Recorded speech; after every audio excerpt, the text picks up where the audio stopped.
Je lis du livre de Actes des Apôtres, chapitre 10, au verset 17, ce qui suit. Tandis que Pierre ne savait en lui-même que penser du sens de la vision qu'il avait eue, voici les hommes envoyés par Corneille, s'étant informés de la maison de Simon, se présentèrent à la porte et demandaient à haute voix, prions. Notre Seigneur et notre Dieu, nous voici au terme de cette journée, là, à tes pieds, afin une fois de plus de nous instruire. Merci pour ta parole. Que l'Esprit continue son œuvre en nous. Et comme tu le déclares dans Ésaïe chapitre 1er, que nous soyons dociles et ayant la bonne volonté pour qu'il, l'Esprit nous éclaire, nous t'en prions. Au nom de Jésus et pour ta gloire éternelle. Amen. Nous relisons à partir du verset 10. Il eut faim et il voulut manger.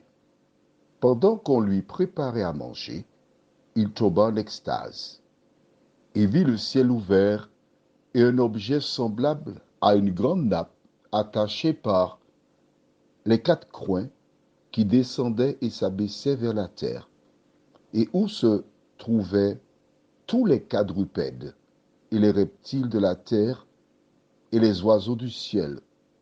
Et une voix lui dit, lève-toi, Pierre, tue et mange. Mais Pierre dit, non, Seigneur, car je n'ai jamais rien mangé de souillé ni d'impur. Et pour la seconde fois, la voix se fit encore entendre à lui. Ce que Dieu a déclaré pur, ne le regarde pas comme souillé.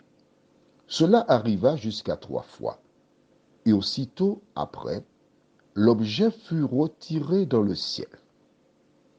Rappelle-toi, nous avons vu que la Bible déclare dans Malachie 3, verset 6, « Je suis l'Éternel, je ne change pas. » Il donna par le passé au peuple d'Israël la liste des animaux purs et impurs. Cela se trouve dans Lévitique chapitre 11.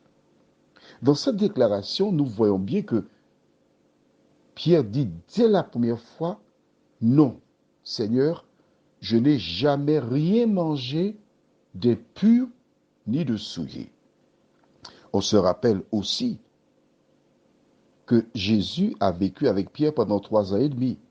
Si Pierre n'a jamais rien mangé d'impur ni de souillé, c'est parce que Jésus n'a pas non plus donné l'exemple de manger les choses souillées.